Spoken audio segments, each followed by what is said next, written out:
voudrais d'abord, à l'entame de mon propos, remercier le ministre Mamadou Talla, ministre des collectivités territoriales, de l'aménagement et du développement des territoires. Aujourd'hui, nous sommes là avec l'ensemble des exécutifs locaux, l'ensemble des acteurs territoriaux, pour effectivement se poser une question ou se poser des questions, celle de la transformation des territoires. Une transformation positive des territoires vers un développement durable. Parce que dans le PSE, le plan Sénégal émergent, qui est notre seul référentiel unique en matière de politique publique, dans l'acte 3 de la décentralisation, il est arrêté que nous devons rendre les territoires attractifs, rendre les territoires compétitifs, mais aussi viables, en faire des espaces de création d'emplois.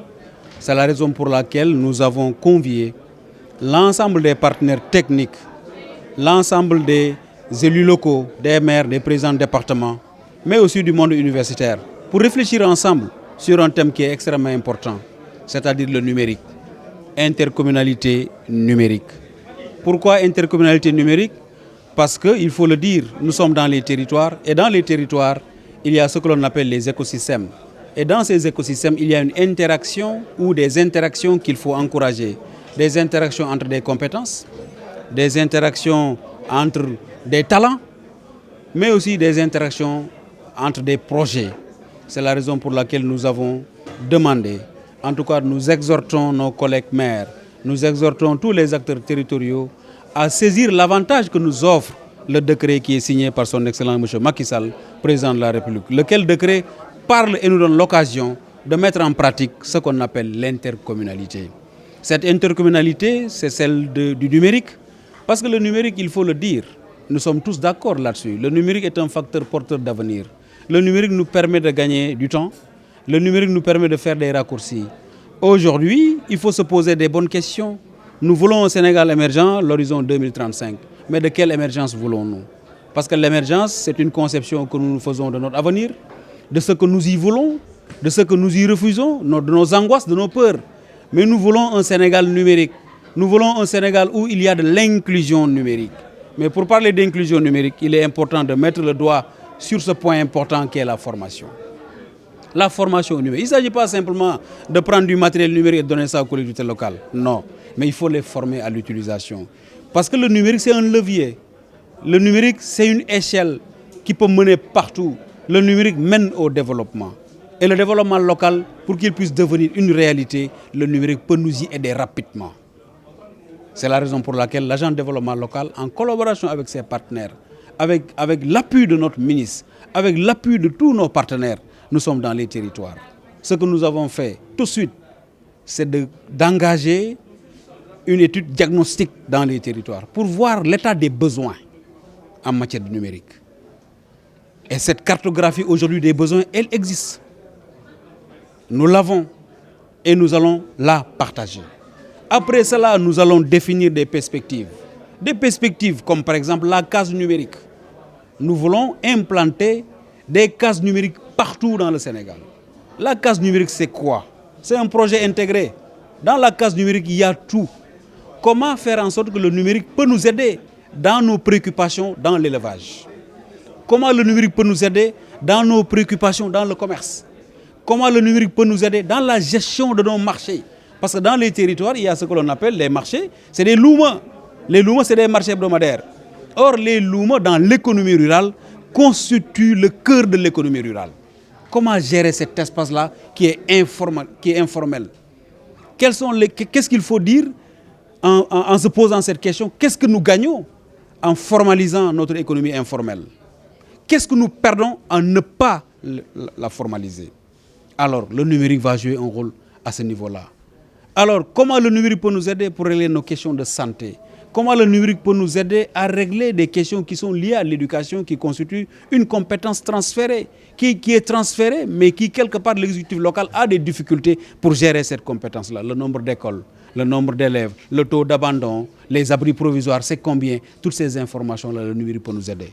Mais pour que le numérique puisse nous aider, il faudrait que cette volonté affichée soit partagée avec l'ensemble des acteurs. C'est ce que nous sommes en train de faire aujourd'hui.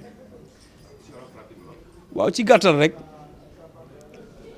dañuy nuyu askan bi fi teew yëpp di leen remercier mais di remercier aussi suñu ministre bi nga xamante ni moom moo ñu jàppale di ñu encourager di remercier suñu partenaires yi ku mel ni Tatane ku mel ni Konrad Adenauer ñoom ñëpp dañuy joxante ak ñoom loxo liggéey parce que jafe-jafe yi ñu am ay jafe-jafe yu complexe la paradigme de la complexité lañ nekk complexité nag boo ko bëgg a saafara doona yow kese sa toogaay rek ak sa xalaat rek moo lay doy pour nga saafara ko il faut nga xool yenn gis-gis yu wuute ngeen bokk toog adressé problème bi pour mën ko régler tey boo demee dans les territoires kayit yi nga xamante ni programme yi nga xamante ni président tëgg na ko mu mel ni PSE mu mel ni acte 3 mu mel ni Sénégal numérique 2025 foofu yëpp boo ko xoolee ci biir dañuy wax ne dañu bëgg Sénégal fii ak 2035 wala fii ak 2025 mu nekk réew moo xamante ni gox-goxaat yi dañuy am yokkute mu mel ni kon yokkute Sénégal ñi ko war a yenu mooy gox-goxaat yi ñi ko war a yenu mooy communauté yi dëkk ci biir gox-goxaat yi mais communauté yi pour ñu mën ko yenu il faut ñu jox leen teeñ li wolof di wax teeñ mooy nga jàppale leen doter leen renforcer seen capacité former leen jàngal leen mais nag occasion dafa am parce que tout événement est un événement tubaab yee ko wax président de la République dafa signé yàggul dara benn décret bu tudd intercommunalité ñu ne waaw intercommunalité mooy lan intercommunalité mooy ngeen joxante loxo yow mairie sangam bu dee da nga néew doole man néew doole keneen néew doole mais neen joxante loxo pour liggéey ci benn projet boo jëlee par exemple sur la question des déchets mais déchets mairie bu nekk am na ko mais mën nañ ci bâtir benn projet boo xamante ni intercommunalité bu gestion des déchets la mën nañ bâtir benn projet intercommunalité pour gérer ndox mi parce que boo demee ci dëkk àll yi ay forage la ñuy am léeg-léeg forage ba le paan toog ay fan du ñu am ndox forage ba le mu ngi dox pourquoi ces forages là bu ñu amee benn projet intercom mënuñu interconnecter les forages alors ñun ne dañuy xalaat waaw mais numérique bi est-ce que mënuñ ci bâtir intercommunalité mu tudd intercommunalité numérique alors numérique bi ban njeexital lay am ci jafe-jafe yi ñu am ci njàng mi parce que njàng mi am nañ ci ay jafe-jafe da ngay nekk maire école ya nga am sa biir commune xamoo ñaata école la sax xamoo ñaata élève la xamoo ñaata élève ñooy bindu ren ñan ñooy bàyyi taux d'abandon bi le maintien des filles à l'école xale yi la moo tax ñuy bàyyi te jigéen ñi war nañ toog école war nañ yàgg école alors ñu ne waaw mais numérique nan la ñu mën a dimbale pour la création d'emploi numérique nan la mën a dimbale man mi nga xamante ni dama dëkk Ngaye Mékhé di defar dàll ak sac ak ceinture bëgg ko jaay ma ne numérique mën na ma permettre ma am benn fenêtre virtuelle benn cantine virtuelle bu ma defaree samay dàll ak samay ceinture ak samay sac mais su ko exposé ko foofu ñu ne benn commune benn site web boo ko exposé foofu ka nekk Paris nekk Washington nekk Turquie mën nañ ne Sénégal ka nekk dañ fay defar lu mel nii donc ñun dañ bëgg numérique dugg ci biir gox-goxaat yi pour mu dugg fa nag duñ ñoon ne dañuy jóg rek jël ay matériel di joxe parce que jël matériel di joxe loolu état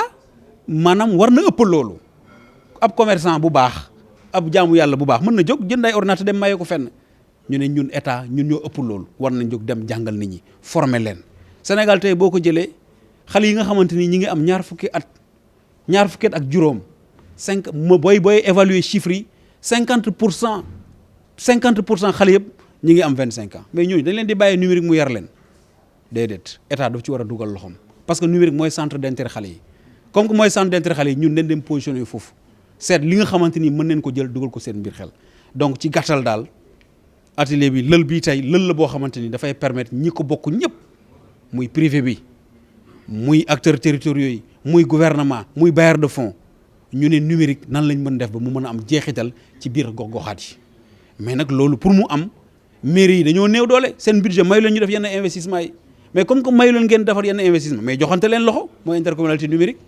mënuñ tabax yoon pour dindi enclavement mais mën neen tabax ay route virtuelle yooyu boo amee ab ordinateur kii am ordinateur ñoom ay application mais mën neen dem ak dikk mën nga toog fi nga toog jaay sa marchandise te jógoo fi nga nekk mën nga toog fi nga toog arroser sa tool bi te doo jóg dem mën nga toog fi nga toog di surveiller sa tool wala di surveiller sa boutique wala di surveiller bépp place boo xamante ni yaa ngi fa def investissement donc ci loolu daal lañ bëgg a tey xuus te macha allah waxtaan wi baax na xam-xam baa ngi génn xalaat baa ngi génn universitaires yi ñu ngi fi praticiens yi ñu ngi fi donc loolu yëpp dañu bëgg bu jeexee rek ñu tënk benn plan d'action wéer ko ci benn comité boo xamante mooy comité scientifique ak benn comité de suivi parce que dajalee waxtaan génnee xalaat bu rafet baax na trop mais nag na am jeexital ci terrain bi pour mu am jeexital ci terrain bi nag dañuy jox